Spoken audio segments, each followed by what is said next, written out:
गाथा तुमच्या कर्तृत्वाची गाथा युगा युगानंतर जन्मतो असाच एक लोकनेता अर्थातच महाराष्ट्राचं लाडकं नेतृत्व सन्माननीय देवाभाऊ अर्थातच सन्माननीय देवेंद्रजी फडणवीस साहेब।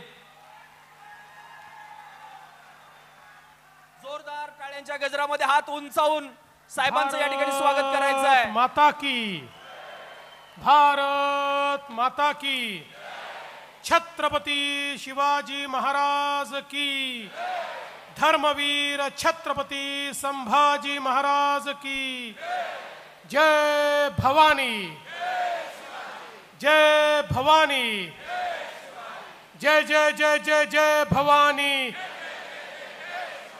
जय जय जय जय जय शिवाजी। हिंदवी स्वराज्याचे सरसंस्थापक छत्रपती शिवरायांना मानाचा मुजरा करतो। भारतीय राज्यघटनेचे शिल्पकार भारतरत्न डॉक्टर बाबासाहेब आंबेडकर यांना मानवंदना अर्पित करतो। लोकमाता पुण्यश्लोक अहिल्यादेवी होळकर यांच्या चरणी वंदन करतो आणि राजश्री शाहू महाराज यांना मानाचा मुजरा करतो। आज इचलकरंजी मतदारसंघातील विविध विकास कामांचं भूमिपूजन आणि उद्घाटन आपण केलं आणि आता या सभेच्या माध्यमातून आपल्यामध्ये उपस्थित असलेले राज्याचे उच्च व तंत्र शिक्षण मंत्री कोल्हापूरचे भूमिपुत्र सन्माननीय चंद्रकांत दादा पाटील या सभेला विशेष आशीर्वाद देण्याकरता उपस्थित असलेले आदरणीय दादा कलाप्पा अण्णा आवाडे, सन्माननीय खासदार धनंजयराव महाडिक, सन्माननीय माजी मंत्री प्रकाश अण्णा आवाडे, सन्माननीय आमदार शिवाजी पाटील, अशोकराव माने, सन्माननीय सुरेशराव हळवणकर, जिल्हाध्यक्ष राजवर्धन नाईक निंबाळकर, मकरंद देशपांडेजी, अशोक स्वामीजी, स्वप्नील आवाडे, महेश जाधव, तानाजी पवार, बाबासाहेब चौगुले, त्याचप्रमाणे या ठिकाणी उपस्थित प्रकाशजी, अमृत भोसलेजी आणि ज्यांच्या कर्तृत्वातून आजचा दिवस साकार झाला ते आपल्या सर्वांचे युवा तडफदार आणि लोकप्रिय आमदार राहुल आवाडेजी,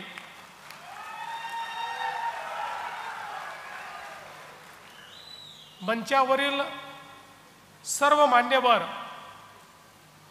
आणि उपस्थित सर्व माझ्या भगिनींनो आणि भावांनो, बरोबर 6 महिन्यांनी मी इचलकरंजीमध्ये आलेलो आहे। मागच्या वेळी जेव्हा इचलकरंजीला आलो होतो ते संघर्ष पर्व होतं। आज मी जेव्हा आलो आहे तेव्हा विकास पर्वामध्ये मी इचलकरंजीमध्ये आलो आहे आणि राहुल आवाडेंचं मनापासून मी अभिनंदन करेन की त्यांनी या 6 महिन्यामध्ये सातत्याने पाठपुरावा करून 700 कोटी रुपयांच्या विकास कामांचं उद्घाटन आणि भूमिपूजन या ठिकाणी केलेलं आहे। मग त्या ठिकाणी 130 कोटीचं मलशुद्धीकरण केंद्र असो, 488 कोटी रुपयाची भुयारी गटाराची योजना असो, 31 कोटी रुपयाचं या ठिकाणी शहराच्या पाणी पुरवठ्याचा विषय असो, 10 मुख्यमंत्री ग्राम सडक योजनेचे रस्ते असो, नव्याने झालेलं पोलीस स्टेशनचं बांधकाम असो किंवा संजय गांधी निराधार योजनेच्या अंतर्गत आमच्या 4000 पेक्षा जास्त भगिनींना मदत करणं असो, 5000 कामगारांना कामगार कल्याणच्या अंतर्गत त्या ठिकाणी मदत करणं असो, अशा विविध बाबी या कार्यक्रमाच्या माध्यमातून त्यांनी केल्या आणि आज एक मोठी सुरुवात, एक अतिशय दमदार अशा प्रकारची सुरुवात ही त्यांच्या माध्यमातून झाली. काय अडचण नाही, काही शांत बसा, सगळी काही प्रॉब्लेम नाही आहे. थोडा धूर निघाला तिकडे, पण आता काही नाही आहे. आज खरं म्हणजे आपल्या सरकारला जवळपास 6 महिने झाले आणि या 6 महिन्यामध्ये पहिल्यांदा आपण 100 दिवसाचा कार्यक्रम केला. या 100 दिवसाच्या कार्यक्रमामध्ये कार्यालयांमध्ये अशी स्पर्धा लावली की ज्या कार्यालयाने 3-3, 4-4 वर्षात कामं केली नव्हती असेही कार्यालय अत्यंत वेगानं काम करायला लागले आणि लोकाभिमुखता वाढवणं, लोकांचे प्रश्न सोडवणं, कार्यालयीन सुधारणा करणं अशा वेगवेगळ्या गोष्टी आपण केल्या आणि 100 दिवसाचा एक यशस्वी कार्यक्रम आपण केला. हा कार्यक्रम झाल्यानंतर आता 150 दिवसाचा कार्यक्रम आपण हातामध्ये घेतलेला आहे आणि या 150 दिवसाच्या कार्यक्रमामध्ये 3 टप्पे त्याचे आपण केले आहेत. त्यातला एक टप्पा आहे विकसित महाराष्ट्र 2047. म्हणजे भारताला 100 वर्ष पूर्ण होतील तेव्हा महाराष्ट्र कसा असेल, विकसित महाराष्ट्राचं आपलं स्वप्न काय आहे आणि त्याचा रोडमॅप काय आहे याचा आराखडा आपण तयार करू. त्या आराखड्यामध्ये पहिला टप्पा 2029 हा असेल आणि 2029च्या टप्प्याकरता दरवर्षी आपली उद्दिष्ट काय या संदर्भातला आराखडा आपण तयार करतो. दुसरा आराखडा 2035चा तयार करतो. महाराष्ट्र 75 वर्षाचा होईल त्यावेळी महाराष्ट्रातल्या जनतेला आम्ही नेमकं काय देणार आहोत या संदर्भातला आराखडा असेल आणि अर्थातच 2047चा आराखडा असेल. आणि यासोबत या संपूर्ण कार्यक्रमाचा दुसरा भाग हा ई-गव्हर्नन्सचा आहे.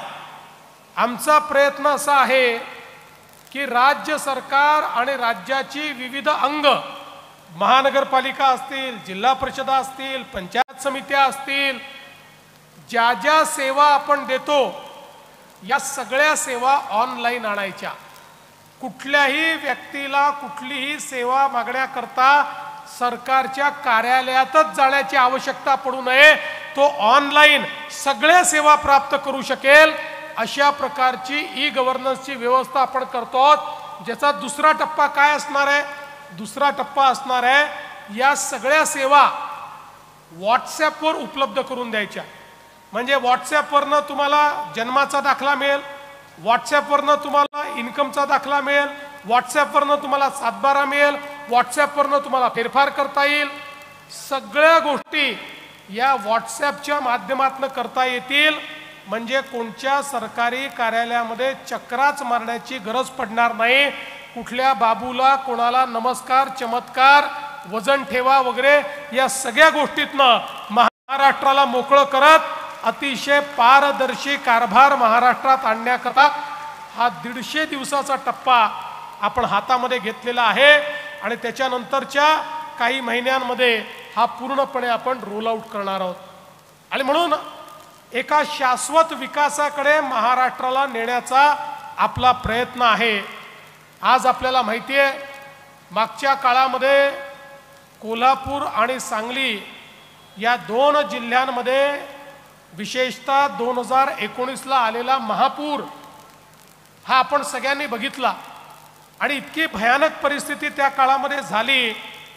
आणि ज्यावेळेस आम्ही त्या महापुराचं विश्लेषण केलं त्यावेळी असं लक्षात आलं की दरवर्षी आपल्या क्षेत्रामध्ये इतका जास्त पाऊस पडतो आणि तो इतक्या कमी कालावधीत पडतो की त्यामुळे नद्यांचं, नाल्यांचं, ओढ्यांचं आउटफ्लँकिंग होतं आणि संपूर्ण भागामध्ये मोठ्या प्रमाणात पूर येतो. आणि म्हणूनच 2019 सालीच मी वर्ल्ड बँकेसोबत एक प्रकल्प तयार केला आणि फ्लड डायव्हर्शन अशा प्रकारे हे वाहून जाणारं पाणी पुराचं पाणी डायव्हर्ट करून आपल्याकडच्या दुष्काळी भागांमध्ये न्यायचं आणि पलीकडे मराठवाड्यातले दुष्काळी भागांमध्ये न्यायचं, त्याला आपण त्याच काळात मान्यता दिली.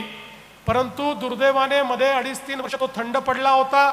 मागच्या 2 वर्षात त्याला गती दिली आणि मला सांगताना आनंद वाटतोय की पुढच्या 15 दिवसामध्ये या प्रकल्पाचा आम्ही टेंडर काढतो आहोत आणि हा प्रकल्प पूर्ण झाला तर या भागामध्ये कुठेही पुराची समस्या उरणार नाही. आणि त्याच्यासोबत इकडच्या सगळ्या तलावांना भरून घेण्याकरता त्यात आपण व्यवस्था करतो, म्हणजे सगळे तलाव भरून हे उरलेलं पाणी आपण मराठवाड्याकडे डायव्हर्ट करणार आहोत. आणि या प्रकल्पाच्या माध्यमातून आज अलमट्टीची उंची वाढल्याबरोबर आपल्या समोर प्रश्न उभे राहतात. आपण ती लढाई तर करतोच आहोत, आपण त्यात कुठेही मागे हटणार नाही. आपण कर्नाटकलाही सांगितलंय आणि मी राज्याचे जलसंपदा मंत्री राधाकृष्ण विखे पाटलांना सांगितलं, आवश्यकता असेल तर सुप्रीम कोर्ट पर्यंत लढाई करा, पण कुठल्याही परिस्थितीमध्ये आपल्या लोकांवर पुराचं संकट तयार होईल अशी ही परिस्थिती निर्माण होऊ देऊ नका. कालच त्या संदर्भातली बैठक आपण केली आहे आणि त्या माध्यमातून आवश्यक असेल तर सुप्रीम कोर्ट पर्यंत आपण लढणार आहोत. पण त्याच वेळी हा प्रकल्प जर झाला तर त्यांनी अलमट्टीची उंची वाढवली तरीही आपल्याला पुराचा धोका संभवणार नाही, अशा प्रकारची व्यवस्था आज या माध्यमातून आपण करतोय. आणि मला देखील आश्चर्य वाटलं की ज्यावेळी आपण हे एक्सेस पाणी किती आहे, खासदार साहेब याचा आढावा घेतला तुम्हाला आश्चर्य वाटेल. 150 TMC पाणी आहे जे पुराच्या माध्यमातून वाहून जातं समुद्रामध्ये. म्हणजे तुमच्याकडे हाहाकार मचवतं. या पाण्याचा योग्य उपयोग आपण केला तर अर्धा महाराष्ट्राचा दुष्काळ हा आपण दूर करू शकतो. आणि म्हणून ही अतिशय पथदर्शी योजना आपण या ठिकाणी तयार केलेली आहे. आज आपण पाहतो एकीकडे इतकं पाणी आहे आणि दुसरीकडे इचलकरंजीला पिण्याच्या पाण्याचा दुष्काळ आहे. खरं म्हणजे मी तुम्हाला सांगतो, राहुल आवाडे कुठेही भेटले तरी त्यांच्या डोक्यामध्ये इचलकरंजी पाणी पुरवठा योजनेचं काय, म्हणजे हे मला अंतयात्रेत मैतीतही भेटले तरी बाजूला हळूच येऊन उभे राहतात. साहेब ते आपलं इचलकरंजीचं पाणी पुरवठ्याचं थोडं राहिलं आहे, आपण आश्वासन दिलं होतं ते जरा करून टाका. अरे म्हटलं जरा मय्यत पूर्ण होऊ द्या, त्या अग्निबिग्नी देऊ मग आपण त्याचा निर्णय करू. पण ते काही सोडत नाही. चांदोबामध्ये लहानपणी आम्ही घोषणा ऐकली होती की ते काय वेताळ ते प्रेत खांद्यावर घेऊन चालू लागला. त्या प्रकारे किती गोष्टी त्यांना सांगितल्या तरी सगळं फिरून फिरून ते आमच्या इचलकरंजीच्या पाणी पुरवठा योजनेचं काय याच्यावरच. आणि आता तर इचलकरंजीचे लोक एवढे हुशार आहे. मी 6 महिन्यापूर्वी आलो होतो त्यावेळेस सांगितलं होतं इचलकरंजीचा पाण्याचा प्रश्न आम्ही सोडवू. मी येणार म्हटल्याबरोबर माझ्या भाषणाच्या क्लिप काढल्या आणि अख्ख्या इचलकरंजीत फिरवून टाकल्या. बघा मुख्यमंत्र्यांनी सांगितलं होतं. अरे बाबांनो, आजचा प्रश्न नाही आहे, 30-40 वर्षापासून प्रश्न या ठिकाणी आहे. तो लगेच 3-4 महिन्यात सुटेल असं नाही, पण आता तो सोडवण्याकडे आम्ही निघालेलो आहोत. मध्यंतरी एक बैठक आपण घेतली, काय काय त्याच्यावरचे उपाय असू शकतात या संदर्भात सगळ्या उपायांचा विचार झाला. त्यातला इचलकरंजी करता सगळ्यात चांगला उपाय कुठला असू शकेल या संदर्भात आपण एक समिती तयार केली आणि त्यांना आपण सांगितलंय की तुम्ही तुलनात्मक अभ्यास करून कुठला आपण प्रकल्प घेतला की ज्याच्या माध्यमातून आपल्याला या शहराला पाणी देता येईल, शाश्वततेनं देता येईल आणि कमीत कमी विरोधात न देता येईल. कारण कोल्हापूर जिल्हा जरा आमच्या असा ॲक्टिव्हिस्ट जिल्हा, इथे कुठलाही निर्णय घ्यायचा तर 5 लोक 5 पुढारी उभे राहतात, हे करू नका म्हणून, 5 पुढारी उभे राहतात करा म्हणून. त्यामुळे अशा प्रकारचा मार्ग काढण्याचा आमचा प्रयत्न आहे. त्यामुळे मी खऱ्या अर्थानं प्रकाशण्णा तुम्हालाही सांगतो की तुम्ही जे काही उपाय सुचवलेले आहेत, आपलं कमिटमेंट आहे इचलकरंजीला पाणी द्यायचं. नसेल तर पाणी शोधून काढू, पण पाणी द्यायचं आहे तर आपल्याला द्यायचंच आहे. त्या संदर्भात येत्या काळात लवकरात लवकर उचित अशा प्रकारचा निर्णय हा इचलकरंजीकरता आपण घेऊ आणि हे पाणी निश्चितपणे या शहराकरता आणण्याचा आपला प्रयत्न असेल. आज याच सोबत एक अजून महत्त्वाचा विषय की इचलकरंजीला आम्ही महानगरपालिका तयार केली, पण महानगरपालिका तर झाली, पण त्याच्याकरता निधी हा कमी पडतो. आणि म्हणून पूर्वीच्या ज्या महानगरपालिका होत्या किंवा ज्या अस्तित्वात आल्या त्यांना LBTवर आधारित आम्ही GSTचा परतावा दिला. मी जेव्हा मुख्यमंत्री होतो तेव्हाच तो निर्णय आपण घेतला. पण या नुकत्याच झालेल्या महानगरपालिकांमध्ये LBT हा विषय नसल्यामुळे आता याला कशा पद्धतीनं आपल्याला निधी देता येईल हा प्रयत्न चालला आहे. पण मी तुम्हाला काळजी करू नका राहुलजी, मी तुम्हाला आश्वस्त करतो की इचलकरंजी महानगरपालिकेला GSTच्या परताव्याचा निर्णय पुढच्या 2 महिन्यामध्ये आम्ही निश्चितपणे करू आणि चांगला निर्णय आम्ही करू. म्हणजे तुम्ही जे मागता आहे आणि तुम्हाला जे ध्येय आहे या दोघांचाही विचार करून आपण अशा प्रकारचा निर्णय करू जेणेकरून इचलकरंजीच्या विकासाकरता आपल्याला उत्तम अशा प्रकारचा प्रयत्न करता येईल. यासोबत एक अजून महत्त्वाची गोष्ट आहे, हे आमचं मँचेस्टर आहे. कारण या ठिकाणी इतक्या मोठ्या प्रमाणात वस्त्रोद्योग आहे, ही वस्त्रनगरी आहे. अनेक अडचणींचा सामना करत ही वस्त्रनगरी त्या ठिकाणी काम करत असते. मागच्या काळामध्ये आपल्याला कल्पना आहे की वस्त्रोद्योगाला मदत करण्याकरता आपण 27 HP वर 1 रुपया आणि त्याच्या खाली 75 पैसे अशा प्रकारचं विजेची सवलत ही या ठिकाणी दिली. पण आज ज्यावेळेस चर्चा चालली होती त्यावेळेस मला एक गोष्ट पटली की आपण जर पुढचे 20-25 वर्ष सवलतीच्या दरानं दर वाढणार नाही अशा पद्धतीनं या ठिकाणी दरांची रचना करू शकलो तर निश्चितपणे प्रकाश अण्णा म्हणाले तसं या ठिकाणून मोठ्या प्रमाणात एक्सपोर्ट देखील आपल्याला करता येईल. आणि म्हणून मी आज या निमित्ताने आपल्याला आश्वस्त करतो की आपल्या या इचलकरंजी करता आपण सोलारचं नेट मीटरिंगची एक योजना तयार करू की ज्या योजनेमुळे पुढचे 25 वर्ष एकाच दरामध्ये तुम्हाला वीज मिळेल, सवलतीच्या दरात वीज मिळेल आणि विजेच्या संकटामुळे आमचा जो वस्त्रोद्योग हा अडचणीत असतो तो आम्ही निश्चितपणे त्या ठिकाणी बाहेर काढू. खरं म्हणजे कोल्हापूर जिल्ह्यामध्ये थोडं सोलरच्या रेडिएशनचा प्रॉब्लेम आहे, पण आसपासच्या जिल्ह्यामध्ये आपण सोलर पार्क तयार करू शकतो.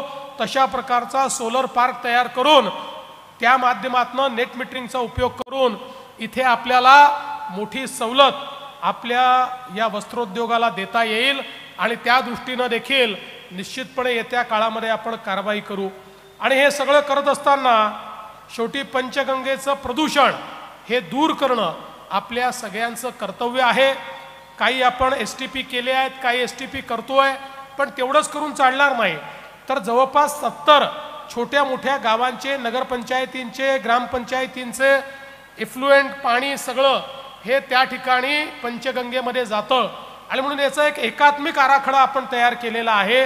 केंद्र सरकारशी आपलं बोलणं चाललेलं आहे आणि त्या माध्यमातून त्याला देखील निधी उपलब्ध करून देऊन पुढच्या काळामध्ये पंचगंगेत जाणारं पाण्याचा थेंबन थेंब हा कशा प्रकारे ट्रीट करता येईल हा आपला प्रयत्न असणार आहे. अर्थात या प्रकल्पाला काही कालावधी लागणार आहे. हा लगेच 2 महिन्यात 3 महिन्यात असे प्रकल्प पूर्ण होत नसतात, पण त्याची सुरुवात झाली तरच आपल्याला पंचगंगेला प्रदूषणापासून मुक्त करता येईल. आणि म्हणून आपला निश्चितपणे अशा प्रकारचा प्रयत्न आहे. आज या निमित्ताने मी एवढंच सांगू इच्छितो की महाराष्ट्रामध्ये आपलं सरकार आल्यानंतर मोठ्या प्रमाणात आपण विकासाची कामं असतील, प्रशासकीय सुधारणा असतील याच्यावर भर दिलेला आहे. पारदर्शी प्रामाणिकतेनं सरकार चाललं पाहिजे अशा प्रकारचा आपला प्रयत्न आहे. आणि या माध्यमातून महाराष्ट्राला पुन्हा एकदा नंबर 1 करायचा आपला प्रयत्न आहे.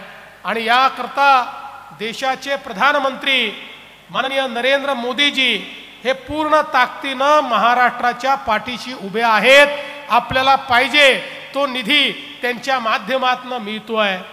आणि मला अतिशय आनंद आहे की आज आपल्या देशाच्या सेनेनं आणि आपल्या देशाच्या प्रधानमंत्र्यांना हे दाखवून दिलं की भारताकडे वाकडी नजर करून कोणी बघितलं तर भारत घुसून मारणारा भारत आहे, हा सोडणारा भारत नाही आहे. आज आमच्या सगळ्या लाडक्या बहिणी या ठिकाणी सिंदूर लावून आल्या आहेत. कारण या देशामध्ये ज्यावेळी पाकिस्तानी प्रशिक्षित आतंकवाद्यांनी पहलगाम मध्ये आमच्या 27 अशा निष्पाप भावांना मारून टाकलं, मुलीसमोर बापाला मारलं, मुलासमोर बापाला मारलं, बायकोसमोर नवऱ्याच्या डोक्यामध्ये बंदूक गोळी त्या ठिकाणी मारली आणि छिन्न विछिन्न करून टाकलं. इतकं भयानक अशा प्रकारचं ते प्रकरण, ती घटना आपण सगळ्यांनी बघितली. आणि त्याच वेळी देशाचे प्रधानमंत्री मोदीजींनी सांगितलं होतं, जिन नापाक इरादों ने हमारे लोगों को बर्बरता के साथ मारा है, मैं उन्हें मिट्टी में मिलाकर ही दम लूंगा. आणि आपण बघितलं भारताची ताकद काय आहे. भारताने केवळ 23 मिनिटांमध्ये पाकिस्तानमध्ये घुसून आतंकवाद्यांच्या प्रशिक्षणाचे 9 आतंकवादी अड्डे हे तहस नहस करून टाकले. तिथला एकही माणूस जिवंत राहिला नाही. मसूद अझहर असो, हफीज सईद असो, यांच्या सहित सगळ्यांच्या परिवारासहित त्या ठिकाणी मोठी हानी पाकिस्तानला पोचवण्याचं काम आपण केलं. आणि ऑपरेशन सिंदूरचं सगळ्यात मोठं वैशिष्ट्य काय आहे तर पंजाबच्या सिंधच्या आतल्या भागामध्ये ज्या ठिकाणी पाकिस्तानने आतंकवाद्यांचे अड्डे तयार केले होते, हा विचार करून इथपर्यंत तर भारतीय सैन्य, भारतीय नौसेना आणि भारताचे मिसाईल पोचूच शकत नाही. अशा प्रकारचा विचार करून ज्या ठिकाणी त्यांनी ते तयार केले होते, त्यांना माहितीच नव्हतं भारताची ताकद काय आहे. त्याही ठिकाणी आमच्या सेनेनं, आमच्या वायुसेनेनं आणि आमच्या मिसाईल्सनी असा हल्ला केला की 1 इंच देखील त्या ठिकाणी त्यांचं बांधकाम उरलं नाही. सगळं राख करण्याचं काम आणि मट्टी पलित करण्याचं काम हे आमच्या सेनेनं करून दाखवलं. आणि बंधू भगिनींनो, त्यानंतर पाकिस्तानने आपल्यावर आक्रमण करण्याचा प्रयत्न केला. मला या गोष्टीचा अभिमान आहे. पाकिस्तानने मोठ्या प्रमाणात ड्रोन पाठवले. त्यांचा एकही ड्रोन आमच्यावर हल्ला करू शकला नाही. त्यांचे 500 पेक्षा जास्त ड्रोन आमच्या सेनेनं हवेतच उडवून टाकले. त्यांनी त्यांचं मिसाईल पाठवलं. त्यांनी खूप त्याची प्रसिद्धी केली होती. हे मिसाईल म्हणजे ब्रह्मोसला आमचं उत्तर आहे, अशा प्रकारचे मिसाईल टाकले. आणि अशा पद्धतीनं टाकलं की दिल्लीवर मिसाईल पडलं पाहिजे. दिल्ली तर सोडाच, भारताच्या हद्दीत घुसायच्या आधीच आमच्या सेनेनं त्यांचं मिसाईल हे हवेतच त्या ठिकाणी तहस नहस करून टाकलं. 1 इंच देखील आमच्या भूमीला ते त्या ठिकाणी अडचण करू शकले नाहीत. आमच्या भूमीवर अतिक्रमण, आक्रमण करू शकले नाही. पाकिस्तानच्या लक्षात आलं त्यांच्याकडे अशा प्रकारचं शस्त्रच नाही की जे भारताच्या भूमीला टच करू शकेल, स्पर्श करू शकेल. पण त्याच वेळी भारताने जवाबी हमला केला. आणि आमचे ब्रह्मोस ज्यावेळी पाकिस्तानमध्ये गेले, त्यांचे एअरबेस, त्यांचे मिलिटरी बेस सगळेच्या सगळे आपण उद्ध्वस्त करून टाकले. अशी अवस्था आली. पाकिस्ताननी ज्या ठिकाणी F-16 पार्क करून ठेवले होते, ती त्यांची हवाई पट्टी उद्ध्वस्त झाली. तो त्यांचा एअर बेस उद्ध्वस्त झाला. ज्या ठिकाणी शस्त्रास्त्र दारुगोळा होता ते आपण उद्ध्वस्त करून टाकलं. आणि मग त्याच वेळी पाकिस्तानच्या लक्षात आलं की आता आपण भारताचा मुकाबला करू शकत नाही. मग जगातल्या लोकांना फोन करणं सुरू केलं.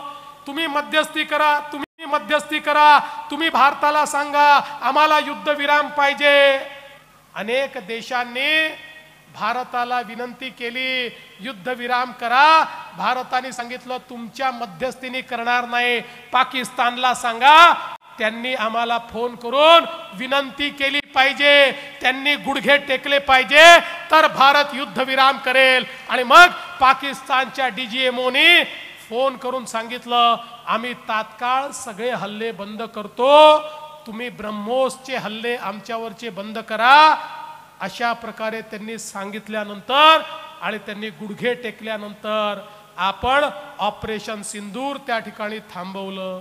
आणि म्हणून बंधू भगिनींनो, हा नवीन भारत संपूर्ण दुनियेने पाहिला की ज्या भारतानं हल्ले केले पण सैनिकी तळ, ज्यांनी आतंकवाद्यांचे ठिकाणे उद्ध्वस्त केले, आम्ही पाकिस्तानवर सिव्हिलियन भागात कुठलाही हल्ला केला नाही, पण त्यांच्या मिलिटरीच्या तळांना त्या ठिकाणी ठोकण्याचं काम हे आमच्या सेनेनं केलं. आणि म्हणूनच भारताची सेना ही किती अजेय सेना आहे यातनं हे लक्षात आलं. एकदा आपल्या सेनेकरता जोरदार टाळ्या वाजवून आपल्या सेनेचं अभिनंदन करूया. आणि या सेनेला नेतृत्व देणारे देशाचे प्रधानमंत्री माननीय नरेंद्र मोदीजी यांच्या निर्धाराला देखील एकदा जोरदार सलाम आपण सगळे मिळून करूया. सगळ्यात महत्त्वाचं, या युद्धाचं जर काही उपलब्धी असेल तर या युद्धामध्ये भारताने वापरलेले बहुतांश शस्त्र आणि अस्त्र हे मेक इन इंडिया होते. हे मोदी सरकारच्या काळात तयार झाले होते. ज्यावेळेस मोदीजी 2014ला म्हणायचे मेक इन इंडिया, त्यावेळेस लोक त्या ठिकाणी जुमला म्हणायचे, पण ते करून दाखवलं. आज परिस्थिती अशी आहे, जगातले 50 पेक्षा जास्त देश भारताला म्हणतायत ब्रह्मोस आम्हाला द्या, तुमची टेक्नॉलॉजी आम्हाला द्या, तुमचे अँटी ड्रोन गण आम्हाला द्या. अशा प्रकारे आता सैनिकी क्षेत्रातही भारताने एक नवीन भरारी मारली आहे. पण मला आश्चर्य वाटतं, एकीकडे भारतीय सेनेच्या शौर्याबद्दल आमचा राहुल या ठिकाणी एक मोठा जुलूस काढतो, तिरंगा यात्रा काढतो, 2.5 किलोमीटरचा तिरंगा घेऊन या ठिकाणी फिरतो. आणि एक दुसरा राहुल पण आहे. तो दुसरा राहुल रोज विचारतो किती विमानं पडले, कसे ड्रोन पडले, कोणी पडले, कसे पाडले. मी तुम्हाला खरंच सांगतो, आतापर्यंत मी पाक ऑक्युपाइड काश्मीर ऐकलं होतं. जीवनात पहिल्यांदा माझ्या लक्षात आलं आपल्याला केवळ पाक ऑक्युपाइड काश्मीर हा धोका नाही आहे, पाक ऑक्युपाइड काँग्रेस हा आता नवीन धोका तयार झालाय. कारण या काँग्रेसी लोकांची सगळी मानसिकता ही पाकिस्तानी लोकांनी हायजॅक केलेली आहे. जे प्रश्न पाकिस्ताननी विचारले पाहिजे ते प्रश्न आता राहुल गांधी आणि त्यांचे चेले चपाटे या ठिकाणी विचारायला लागले. किती द्रोण पडले, आणि एकाने तर काय शोध लावला, तो म्हणाला ते तर पाकिस्ताननी 15-15 हजाराचे चायनीज ड्रोन पाठवले होते, तुम्ही 15 लाखाचे मिसाईल कसे पाठवले. आता या मूर्खांना हेही माहित नाही की युद्धाचे ड्रोन आणि शेतीचे ड्रोन यात फरक आहे. शेतीची फवारणी करण्याचा ड्रोन हा युद्धावर पाठवला जात नाही. पण मूर्खांना समजवणार कोण. आणि त्याच्याकरता मिसाईल नाही डागावं लागत, आपल्या अँटी ड्रोन गन अशा आहेत. आणि मला सांगितलं पाहिजे, एका वेळी 64 ड्रोनवर मारा करणारी अँटी ड्रोन गन ही जगामध्ये केवळ भारताने तयार केलेली आहे, ही अमेरिकेजवळ देखील नाही आहे. पण या मूर्खांना समजवेल कोण. यांच्या डोक्यात पाकिस्तानी व्हायरस घुसलाय आणि त्या पाकिस्तानी व्हायरसने यांची जी डोक्यातली हार्ड डिस्क आहे ती करप्ट केलेली आहे. आणि म्हणून हे अशा प्रकारचे प्रश्न विचारतात. आणि म्हणूनच ऑपरेशन तिरंगाच्या माध्यमातून एक नवीन भारत, एक मजबूत भारत, एक घुसून मारणारा भारत, एक तिरंगा घेऊन उभा असलेला भारत हा जगाने पाहिला. आणि आमच्या महिलांचं सिंदूर पुसण्याचं काम कोणी करेल तर त्याला घुसून मारण्याची ताकद आमच्या भारतामध्ये आहे, हे दाखवण्याचं काम आज भारताने या ठिकाणी केलेलं आहे.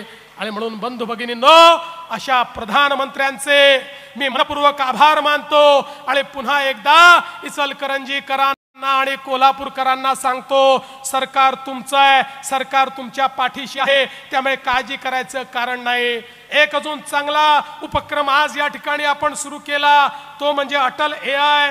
अटल AIच्या माध्यमातून शेतीच्या क्षेत्रामध्ये आर्टिफिशियल इंटेलिजन्सचे प्रयोग आपण करतो आहोत. या माध्यमातून आर्टिफिशियल इंटेलिजन्सचा प्रयोग करून प्रिसिशन पद्धतीची शेती केली तर उत्पादकता 1.5 पटीनं आपल्याला वाढवता येते. आणि तोच प्रयोग या ठिकाणी केल्याबद्दल या जवाहर सहकारी साखर कारखाना आणि DKT कॉलेजचं देखील मनापासून अभिनंदन करतो आणि माझं बोलणं संपवतो. धन्यवाद. जय हिंद, जय महाराष्ट्र. धन्यवाद साहेब. यानंतर आभारासाठी जिल्हा भाजप अध्यक्ष माननीय राजवर्धन नाईक निंबाळकर.